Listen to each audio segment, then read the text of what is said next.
What seems like a great idea may sound fantastic in the boardroom, but if you execute that poorly or it's perceived badly in the marketplace, the end result of a very bad campaign can really, really hurt your brand.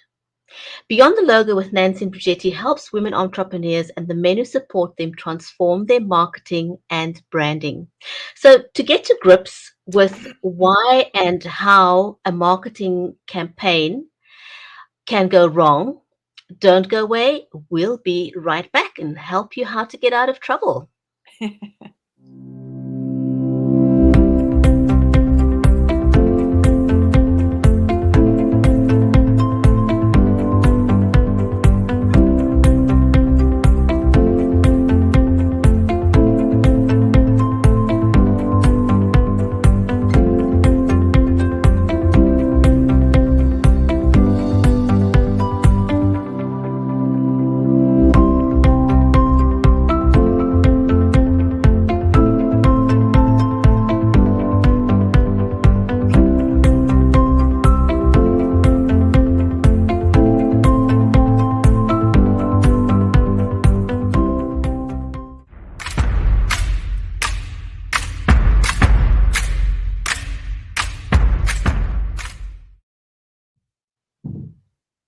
If you're just joining us, welcome to Beyond the Logo with Nancy and Brigetti.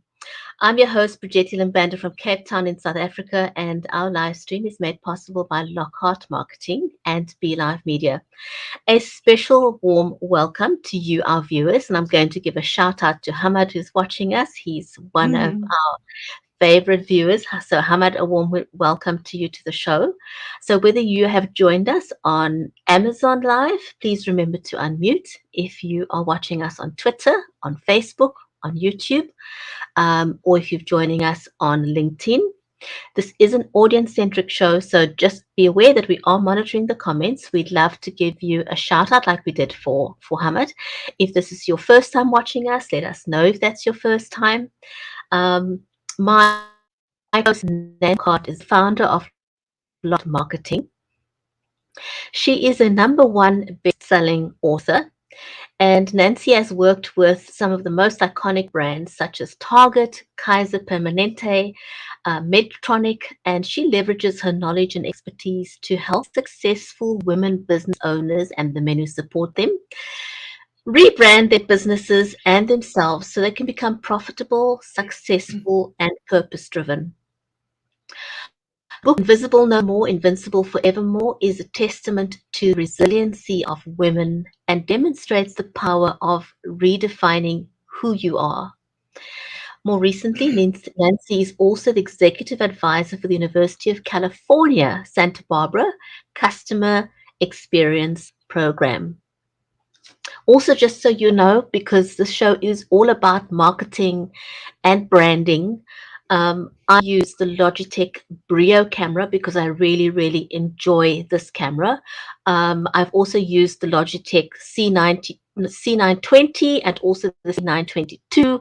So I've done comparisons between them. They're great cameras. They're all cameras that are used by live streamers, but personally, I am using the Brio right now. I also use the Samsung studio condenser microphone. That's my microphone of choice. But you know, a lot of people, if you want to just level up your game when it comes to using live streaming as part of your marketing and branding, I do suggest that you not use the built-in camera in your computer because the sound is simply not great. You can also use this is the Rode lapel microphone. I recommend this one. So you can also get that if you're not using a studio condenser microphone, but you do want to work on having great sound. And also for streaming, for those of you who don't know, you do need to have something that's a little bit more powerful. So I use the Apple Mac Mini for my system for live streaming. And just a shout out to Corinda, who's watching us over on Amazon Live. Corinda says he's just bought a new microphone and he used Windows. So great to know that. So again, if you've just joined us, this is Beyond the Logo, brought to you by Brigetti and Nancy. in cooperation with BeLive Media and Lockhart Marketing. And today we're talking about something that's really, really close to my heart. We're talking about how and why a marketing campaign can go wrong. Because, oh my goodness, life does happen to us all. We all do at some point make mistakes, but it's not that life happens and we make mistakes, but it's how you recover from that mistake that makes the difference. And Karinda has also been an avid viewer, and he was absolutely fantastic supporting us in the comments. So I appreciate that very much. The holiday season is upon us, and so how do we leverage mistakes that can come upon us during this holiday period? It does happen. It happens to everybody, and sometimes brands make mistakes, not just once, but twice, and goodness, even forbid they make a mistake a third time. So how do you come back from them? Let me invite my co-host to the show. And let's have a chat about this, shall we? Nancy, welcome to the show. Thank you so I'm very much. excited about our broadcast today. Oh my goodness. One of the great things about the opportunity to talk about this is that we can share some things and learn from some of the biggest brands and some of the mistakes that they've made. But I always think of mistakes as a grand opportunity for us to learn and to get more information. And there are some examples that we're going to share today that really leverage the mistakes to benefit their brands. And unfortunately, there's some that just didn't. I like what you said there about how we can sometimes use a brand fail as an opportunity to grow.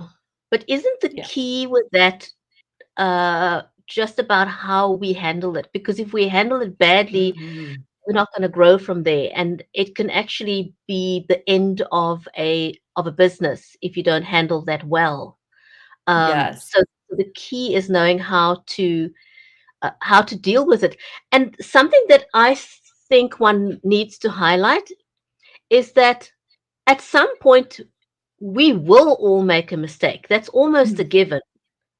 Um, you Absolutely. know, I often say this in live streaming as well.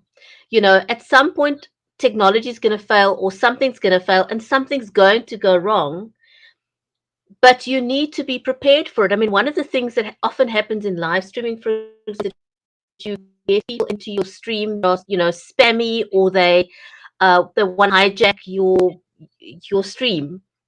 So Mhm. if you go into it with a mindset that this is never going to happen to me, it means you're never going to be prepared for that eventuality. Ex So am Mhm. I right Exactly. at saying that you need to kind of have a plan? Because sometimes when things go wrong, they literally go wrong, like they can go wrong in the middle of the night. Your marketing manager releases your your new product, and it's in the middle of the night and you fast asleep, and all hell breaks loose on social media. Um, Mhm. how are you going to deal with that? Are you going to have a succession plan for that? Yeah, absolutely. Well, I think you're an excellent example with your studio because you always have that plan B backup. And sometimes even with that, act of God. So things happen. I think it is key how you respond to what's happening. And, you can truly leverage some of those mistakes, some of those acts of God, if you will, to kind of recruit a feeling of we're in this together, and hey, something went wrong, we're going to regroup, we're going to fix this, or we're going to sometimes it's an opportunity to really learn and leverage the learnings that you're getting. So every time you make a mistake or misstep, you get to learn more about how to be as good as you can be. So I really like to consider fails as an opportunity for learning. Now, I don't, I don't think anybody is going out to fail in some way, shape, or form. I think everyone's intention, especially with marketing their products, is to create interest and to generate use and that type of thing. But even the best intentions can lead to something that wasn't planned. Absolutely. So you mentioned, one of the reasons why we have a brand fail is an act of God. Can you give me an example of what that could look like? Yeah, actually, one of the examples that we're going to go over is, and this was, some of these are a little bit in the Wayback Machine, but Tylenol had, they were the number one brand for pain relievers, Shall and shall I pardon me, bring that up on the screen? pardon me. Shall I bring that up on the screen? Sure, sure, we can do Let's that. let's Um, let's see if we can get that up on the screen. So you say the Tylenol one. Yeah, so Okay. this one, um, so like I said, it was the number one pain reliever.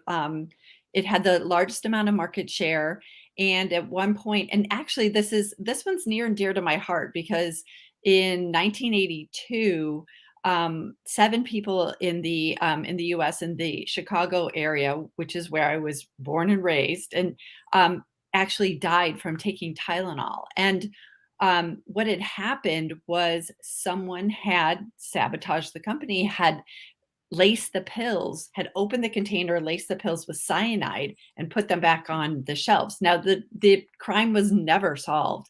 There were a couple leads that happened, but Tylenol had to, it was a horrible thing. And actually, one of my friends, their family was impacted by this. So his sister passed away from it, and it was right after her wedding, and one of their in-laws had passed away from taking the pills. So they were so distraught, they took the pills as well, and then they passed away. So it was really, really, really devastating. But what Tylenol did was truly unprecedented for a company, and one of the best examples of coming back from the fail. So what they focused on the consumer, what was impacting society at the time, this fear of, this everyday item that people had on their shelves, and they invested, they spent, significant time, they apologized, they recalled the pills, which was again unprecedented at the time to do recalls. Oftentimes something would come up, there was the opportunity for a recall, but it's expensive. So they spent, over $100 million in trying to remedy the situation. Their market share went from, they had they were in the 30% market share, dominant player, and their market share plummeted to 8%. And people were just like, okay, the Tylenol brand is now dead because of this horrible thing that happened that was out of their control. But what they did as far as responding to the marketplace, apologizing, then they impacted all food marketing in how things get packaged. So now you have those safety seals, then you have the child safety. Once you break through the seal, then the child safety caps that are on medicines, and so they really significantly changed things and rebuilt this trust with the public. And in less than a year, they were back to a 35% market share, and they had built an amazing amount of trust by the public because they knew, even though it wasn't their fault, somebody had sabotaged the company. They think, they could trace where the pills were manufactured, but they believe someone literally went into a drugstore, took the pills off the shelf, injected them with cyanide, and then put them back on the shelves. And then subsequently, these deaths had occurred. So it was out of their control, but the way they handled it created such a loyalty for their customers, for everyone. You think of Tylenol now, it is associated with trust, with caring, it just had, the brand was expanded because of their response. So taking responsibility for what went wrong, even though it wasn't your fault, Right. was Exactly. key here in their success in turning it around. Because, like you say, despite that Mhm. horrific incident of people losing their lives, they've been able to make a comeback. But what that also tells me is that, even if you have such a horrific outcome due to a brand failure that wasn't even their own fault or intention, Right. they were able to make a significant comeback because of how they responded. Exactly. They really, this is trivializing it, but turn that frown upside down and instill the level of trust with the public that they couldn't, I mean, they couldn't have done had they not had that terrible thing happen for them to have the opportunity to prove that they're a trustworthy caring company, that they're focused on their clients and the public and the safety of the public. So in this instance, it really is considered one of those great responses to something that was very tragic. Wow, that is absolutely amazing. And really like that saying that I'm actually going to show it on screen. Turning the frown upside down, which is basically what it is. It's marketing done right is Mhm. doing exactly that, you know, Yes, um, going from a position of sinking or failing to a position of winning over or winning back your clientele. Um, exactly. you know, Yeah, the second reason that one on the list that we've got is not considering distribution impact exactly. as a reason for a brand failure. So which one of the examples uh, is distribution impact a sign of? Yeah, well, I think the most important thing is to realize that in this age of social media, of digital, everybody, everything is accessible to anyone. If you consider that you think you can contain your message to a country or a specific geography, you really need to rethink the implications of the communication. So I think the example that we have is the Sony PlayStation, which is really it was the image is kind of disturbing.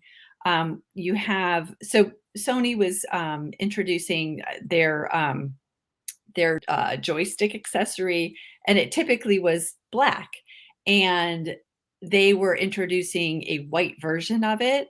And so this billboard is, saying, white is coming, and there is a, pale woman, I mean, in every aspect, clothing, hair, and she's grabbing a black woman and squeezing her face. And it was just, when I first saw this, I was very disturbed. It was just it just didn't sit well. Well, this was displayed in the Netherlands, and but again, social media got a hold of it, and it went rampant around the world as far as like this is you know how disturbing is this? Now, Sony PlayStation they push the envelope a lot in their advertising. I just think, this was something that was really, really controversial. And the way they responded to it was they said this wasn't a lot of the response came from the United States, and they said this wasn't meant for the United States.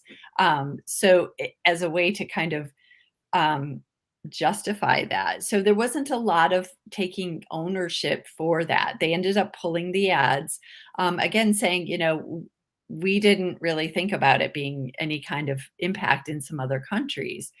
But you have to consider, no matter what you do, no matter how small you are, if you're thinking about your marketplace and you want to do kind of a tongue in cheek, whether it's a joke or something, something like this, you've got to consider that it will have ramifications beyond just your inner circle. So I would highly recommend keeping those little inside jokes somewhere inside, not outside. Nancy, you touched on something that's very near to my heart, and I've spoken about a few times as well. Marketing has changed, times have changed. We live in an era where Exactly. everything is online, where every second person's got access to digital media. People have got smartphones. So when you have a brand failure, it has Mm-hmm. epic proportions Yes. because it's no longer contained to, previously when people had a brand fail and all we had access to was television. Yes. You would have this pop up on television with an apology, and that was enough. But now we Mm, have all these social media channels, and everyone's online. Everyone's got access to creating digital media, videos, and so on. So when there's a yeah. brand failure, it can go viral really, really quickly, sometimes within seconds of Yes. that failure.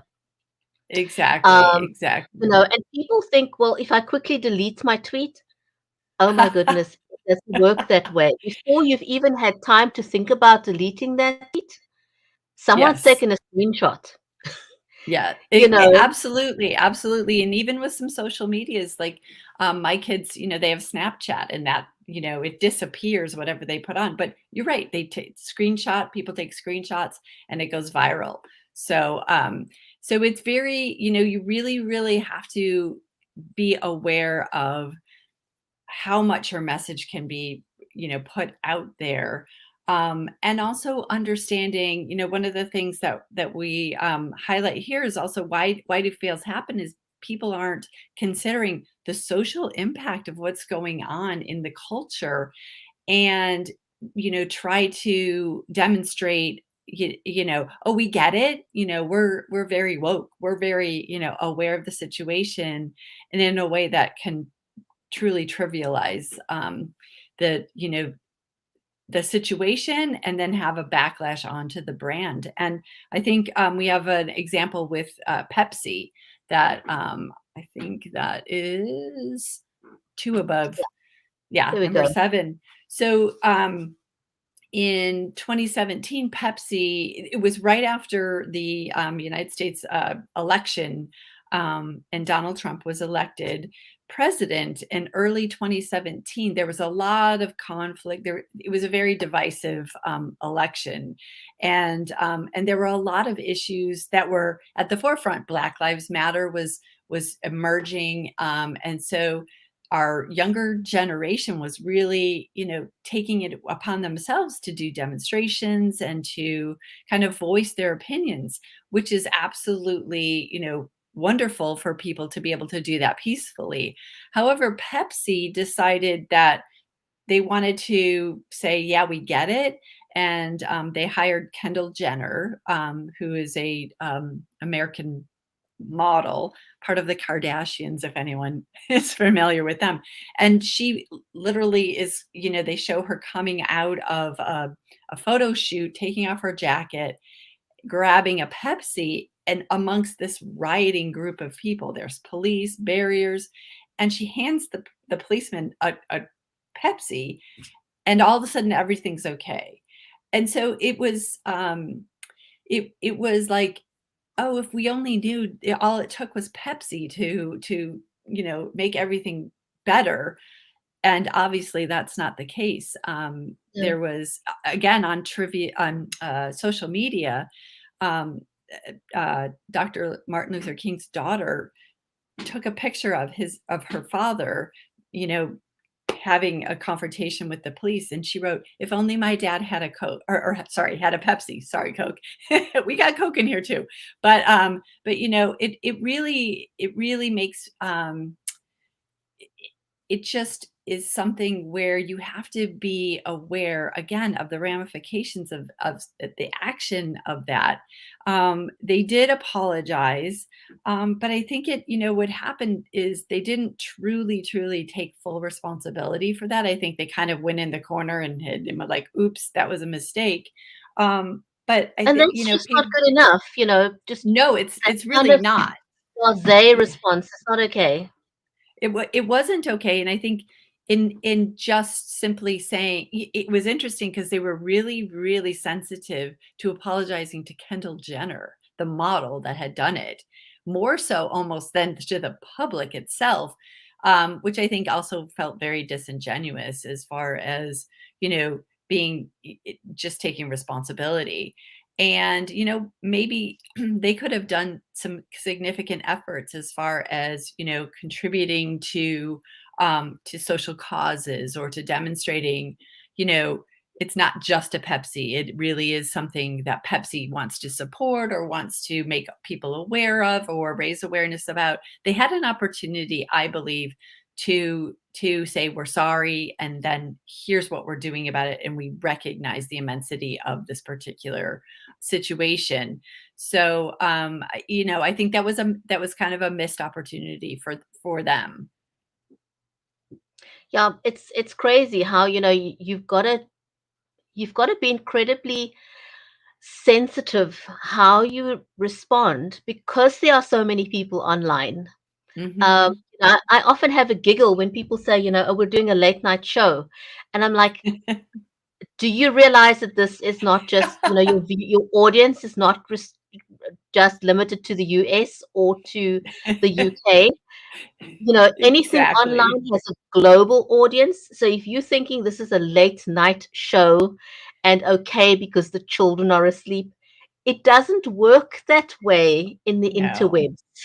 No, you make a great point. I mean, even you and I'm in California, and you're in Cape Town. You're ending your day. I'm starting my day. So this is a this is a morning show for me. And it's a nighttime show for you. It's prime time. So yeah, just even being aware of some of that, those differences. We are in a worldwide, everything is fair game. So it is really important for you to be considering how you want to appear. Um, and just to kind of go a little lighter, one of the things that is also um, something you need to consider because of the worldwide reach is when you're literally, you're going from one country slogan, or marketing materials, to another country. And I found these. I have to read them because they're so funny. But um there was a campaign where Coors, the beer company, translated its slogan "Turn it loose" into Spanish, where that phrase translated is a colloquial term for having diarrhea. So that one didn't quite work. There was one, Frank Perdue's tagline: "It takes a tough man to make a tender chicken." And again, translated into Spanish, it takes a sexually stimulated man to make a chicken affectionate. Not quite, what.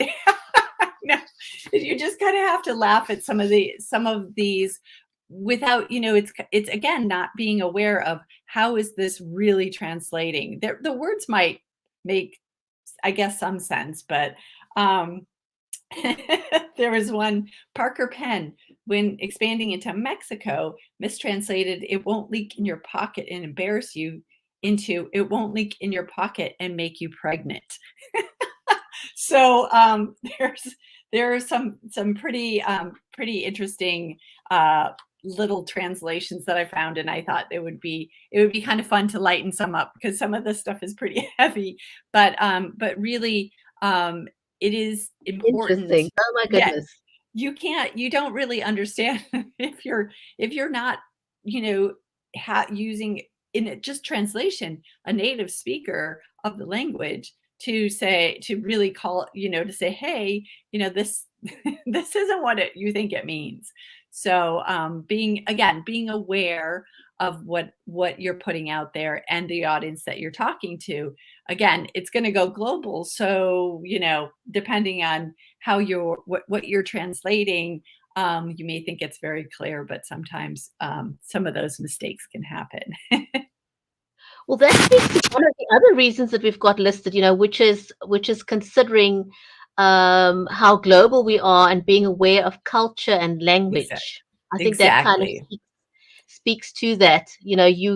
I think we've, because the nature of marketing has shifted from Hmm. just being, on television. Um, you no longer have the luxury of only considering your local culture.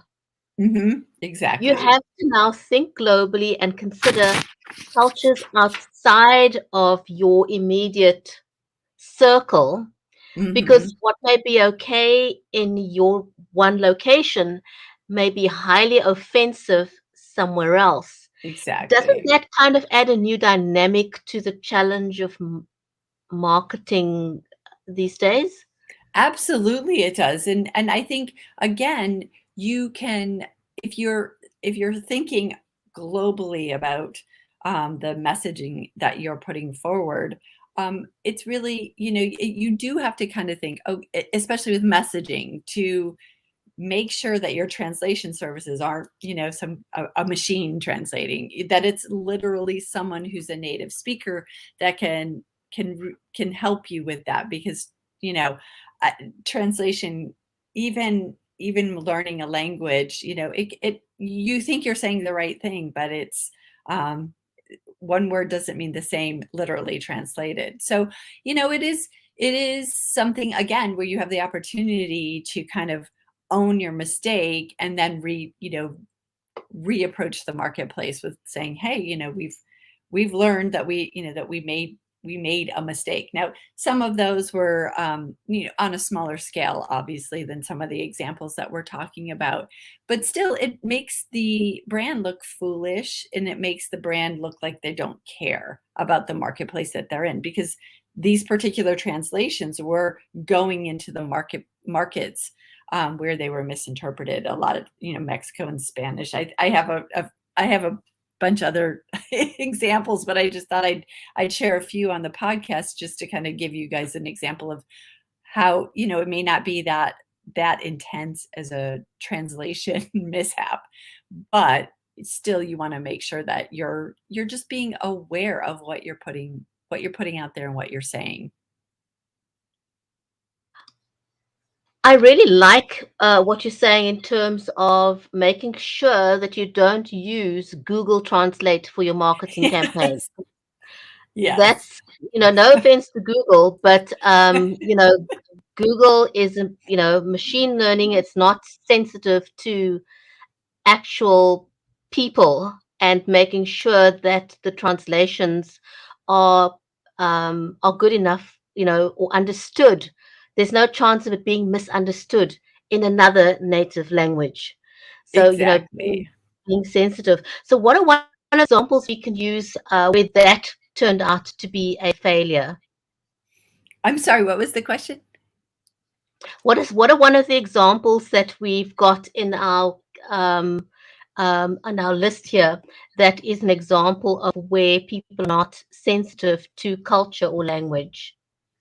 Well, I think, from what we're talking about in the examples that we have beyond what I just read, one of the things I think, even, understanding a target segment of your audience. And so if we go to the Dove example, Dove is a beauty product. I believe it's one below the Pepsi one.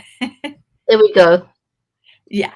So Dove is committed to, and they've really positioned their marketing towards supporting women and embracing them regardless of, what their body type is. And, celebrating the beauty in all of, women's shapes and sizes. And so one of the things that they decided to reinforce that was to create bottles that represented various different shapes and sizes of women. And the thing, they were extending what they thought was an excellent campaign. The campaign of beauty and embracing who you are, where you are, is, I think it's brilliant.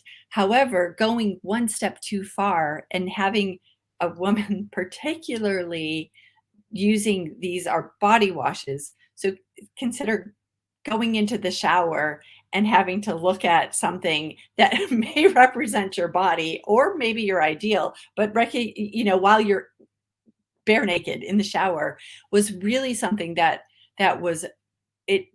turn something good into something that felt offensive to women, and again felt like they were trivialized into just their body type. So now I have to buy, the tall skinny one because I'm, too thin to society standards, or the short squatty one because I'm not as tall as what society would say. So it kind of backfired, and I think that's again where you have to be sensitive to your audience and where they're, where that campaign is going to cross a line. And, I think the bottles never, it became such a big impact that the bottles never actually went into production. They had so much feedback just on the, they had a initial, I think, 30-second spot that they ran, and people automatically were like, "Are you kidding me? This is not how I want to be, um, celebrating my body as being locked into a body type, into a shape." Um, we're all changing, and Yeah. we're always beautiful in the way that in the shape that we are in. However, it's not our shape, and our bodies and our persons are not shouldn't be trivialized into the shape of a bottle. And I think that's what where they went a little too far with their campaign. Um, I think they recognized that, and they apologized.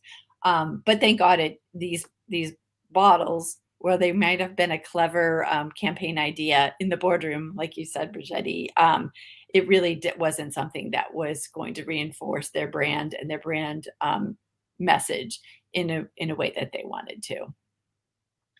Yeah, so it's really a failure, as we just said, people not understanding the market needs, or understanding the market Exactly.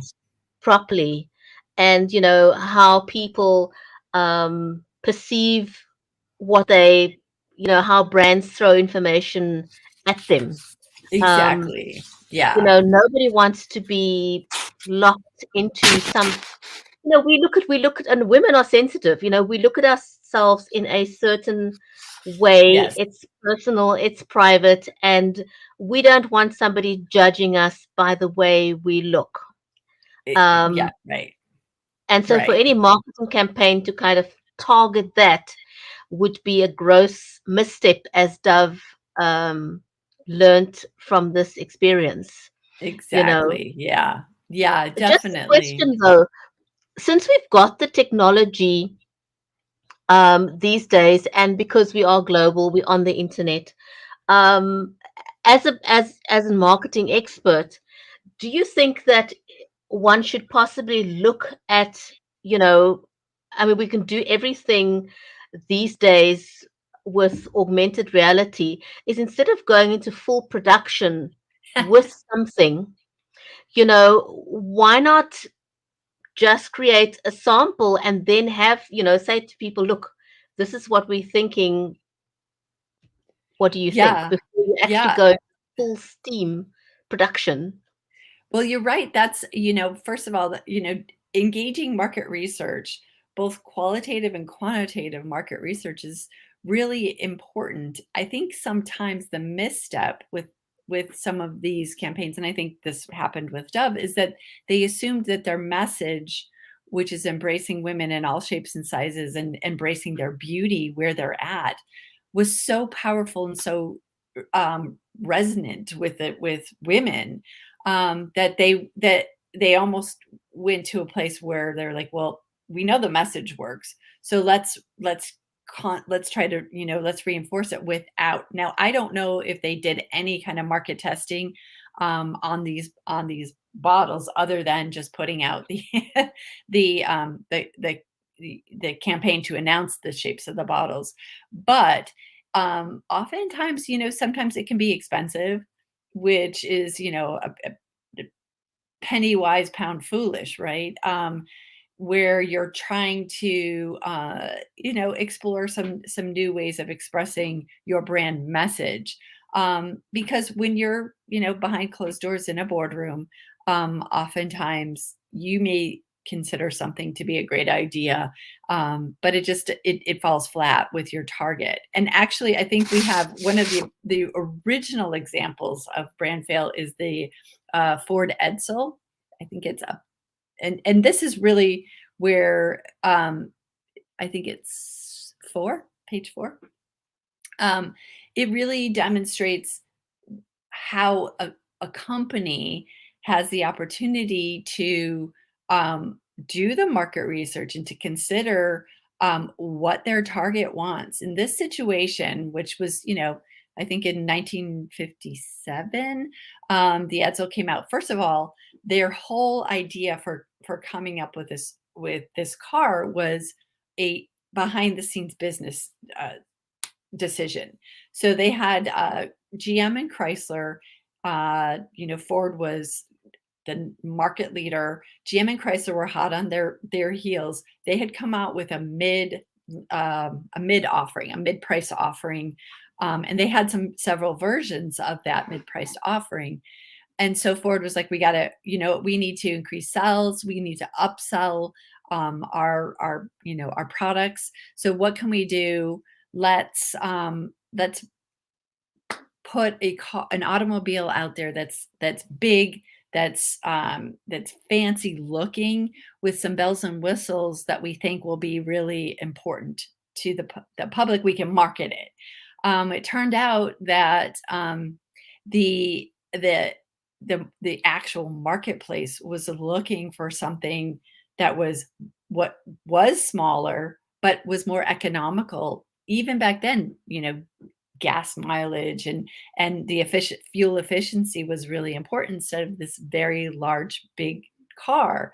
And people were at that point starting to buy their second cars. So something that was even like more compact and more, like we've got our big fancy car. Now we need something that's going to be more of a utility vehicle. And then even even the name, which was the son of Henry Ford, is Edsel Ford. They went round and round with trying to name the automobile, and then finally threw up their hands and just said, let's just name it after Edsel Ford.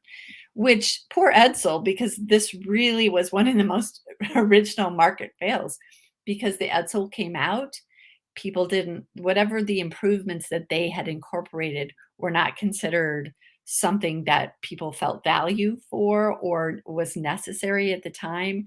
And they had their, big fancy car. And so it was really, the other thing they did is they hyped it for several months before the car came out without any kind of a nod to what, the Edsel's coming, or, I think it was Edsel's coming, Edsel's coming, Edsel's coming. There was no imagery. There was nothing. Even with the dove thing, they put that out there and then they went, that was a mistake. With this particular introduction, it was just hype, and then really a letdown as far as what was delivered. Now, kudos to Ford, because what they did is they said, we focus all internal. What are our internal goals? To grow revenue, to be in that market space where our competitors are, to decide what were the bells and whistles that they wanted to add to the car. So the thing that they did, which was really smart, is they shifted and went really in deep. A car is a big ticket item, regardless if it's 1957 or 22 or 22. Even 22 or 21. I'm a bit ahead of myself. But, but what they did is they went back and there's several stories about the introduction of the Mustang, which was one of their biggest, product wins, because they addressed what the marketplace needed and wanted at the time. So shortly after the failure of the Edsel, they introduced the Mustang, which is even today one of their most popular models and designs.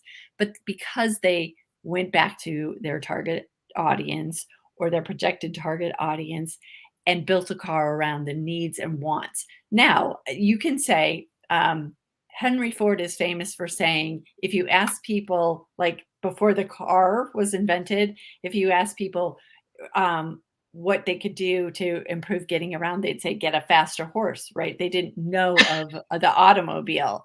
But there So wasn't an there, option, yeah. yeah, so because it wasn't an option, it wasn't a new invention, that people couldn't, respond to, "Oh, I want a car." So there are places, and I think, in one of our future shows, we're gonna talk about some disruptors, market disruptors, and how those came about, to really define market space. And in that case, Henry Ford and the Model T did disrupt, the way people got around.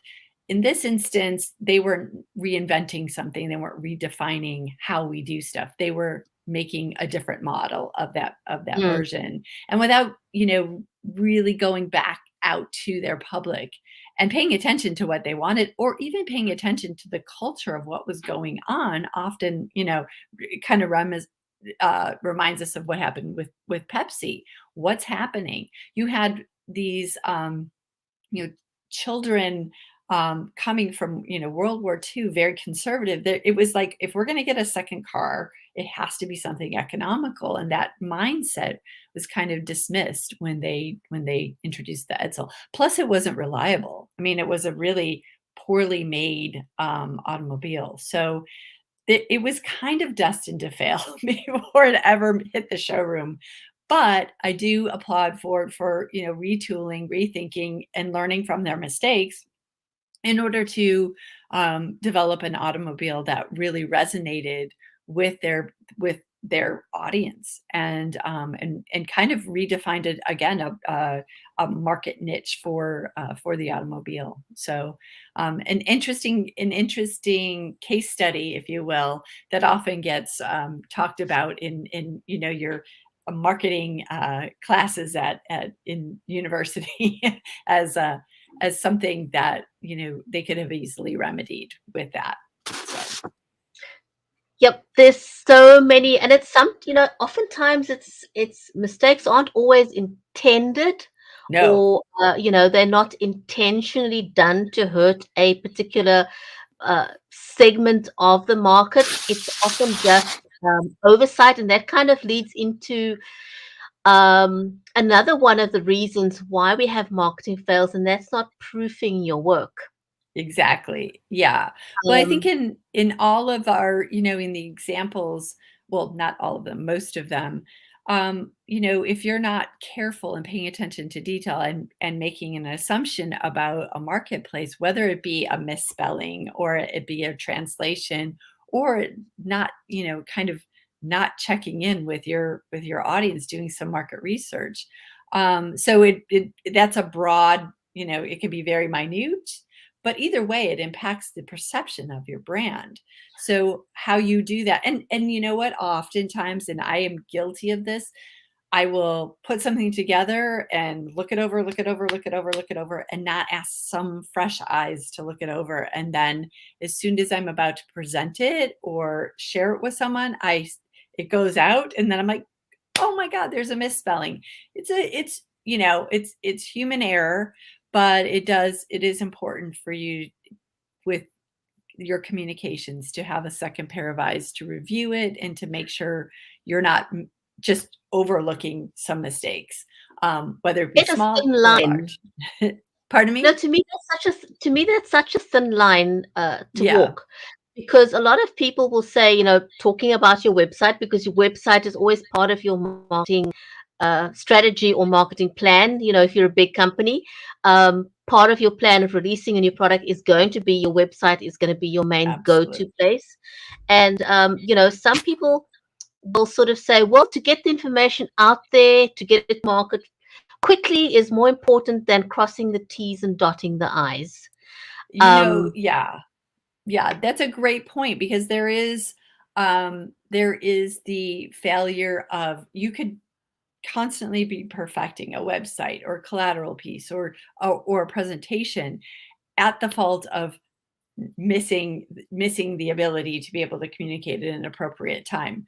I like to think, when I think about my website, if someone notices a typo or something that doesn't make sense, and they bring it to my attention, first of all, I'm like, wow, someone is really paying attention, and thank them for helping you. You just now recruited someone who's now an ally, who feels like they've helped you.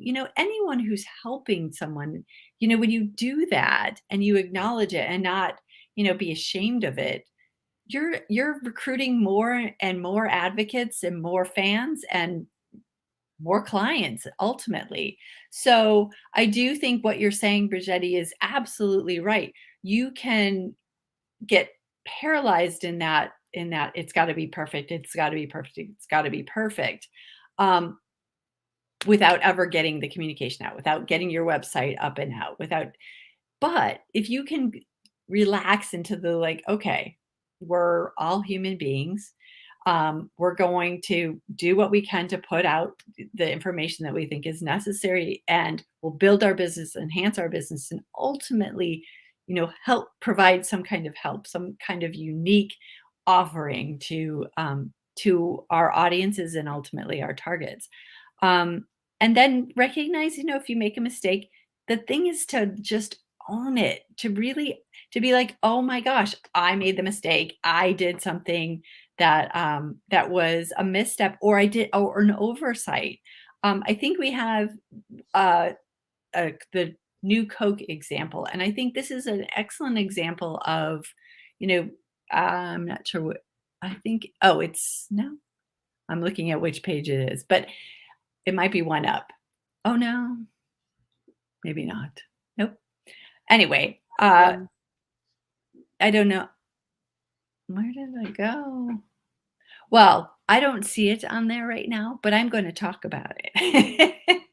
I um, think we may have missed that one, but let's just talk about it. yeah. So in it was in the 80s. New The Coca-Cola company. There was a lot of comparisons between Coke and Pepsi. And Pepsi was really touting that they did taste tests and blind taste tests, and people preferred the taste of Pepsi over Coke. Okay, that got a lot of play and rattled the cage of some of the Coke executives. So they decided, you know what, we're going to develop a brand new formula for Coke. And not only did they develop a new formula that tasted so what was fed back was that Pepsi was sweeter than Coke. So that was sweeter. They put it out to market and they took away the old Coke formula that is, legend has it that it's locked away in some safe, and Yeah. only a few people have the key to that.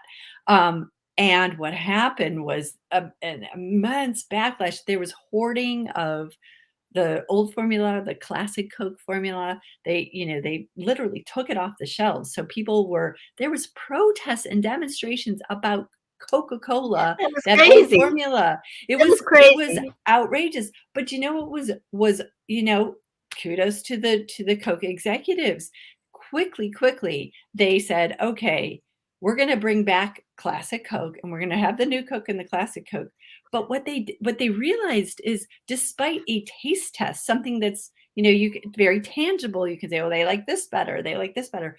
The association of Coca-Cola brand with, the culture of the people was so intense and so very loyal that they realized how they didn't know what an amazing brand that they had, but they quickly rebounded, put that classic Coke back on the shelves, and and we're like, it was a way for them to go, huh, maybe if we would have just done some of our own research beyond what is the taste, but what is the loyalty, what does Coke mean to you, they might have avoided that. But I think the thing that they did brilliantly is they recognized it and they got that classic formula back on the shelves, and mitigated more of the protests and the anger that people had. Yeah, it was interesting. I get there's a story that someone had written to the head of Coke, and just said to the head, they wrote it to the head dodo.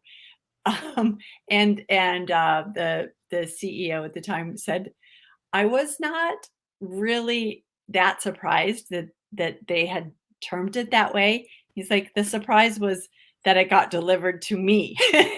So everybody knew he made a dodo decision with the new Coke. So, yeah. So, but you know what? Kudos. That's where you making a decision. It's the wrong decision, but turn it around so that it's like, oh my God, look at how loyal our client, our target market, our base is to this product. I truly don't know why they removed Classic Coke. It just seemed like they were going to overhaul and, brand new era of Coke.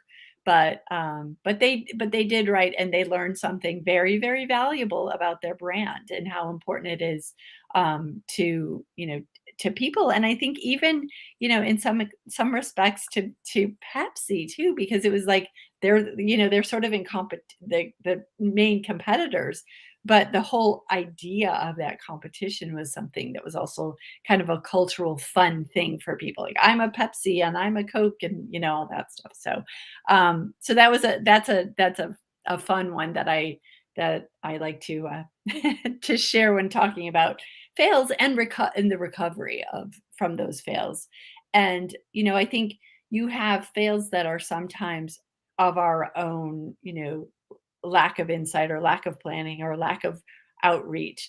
And you do have those fails that are out of your hands, like the Tylenol case, where it was something that was sabotaged. And oftentimes now you've got recalls that are out of the company's hands. Something happened maybe with distribution or new legislation. Things need to be pulled back. How you can rebound from those situations that are out of your hands is really key, because there is the opportunity to leverage that into something that can be really perceived as beneficial to your marketplace, and also to your client base. You can get more clients, and you can validate the clients that you already have, that they have a relationship with a really, really strong brand. So Absolutely. Oh my goodness, I cannot believe we're at the top of the hour. Time goes by so quickly, and I'm really looking forward to our next episode. Want to tell us what we're going to be talking about? Yeah, well, no, what I wanted to do is just do a quick how to recover from the fails. I know we've talked a lot about it. What I'm going to put that onto screen quickly. Let me just put that on. Because again, we talked a lot about, kind of changing how you view the mishap that you have. Because if you're looking at it as, oh my gosh, we really screwed up, we're never going to recover from this, you're missing an opportunity to reposition your brand, to re-engage the public, to re-engage your client base, and to demonstrate how almost human you can be. Your brands, I often say, are very much like people. People make mistakes, brands make mistakes. So change how you view failure. See it as an opportunity. Next, apologize as soon as you can. Own your mistake. You made a mistake. Guess what? Again, we're all, privy to that. And then go back and say, what did we do wrong? What was it? Where did we turn right when we should have turned left? But don't jump to conclusions. Don't point fingers. Look again as an opportunity. Don't overreact. This is a chance for you to regain on a different, deeper level with your audience.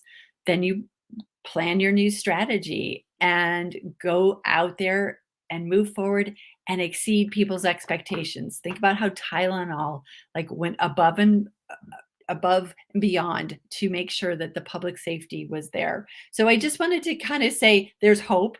We're going to make mistakes, but how you respond to them can get you more market share, or you can put your head in the sand and hope it goes away by itself. But that's not really going to help you to to continue to grow. So I'm sorry, I just wanted to make sure we got that in for folks, that they had some hope and opportunity they see if and when unfortunately a mistake is made.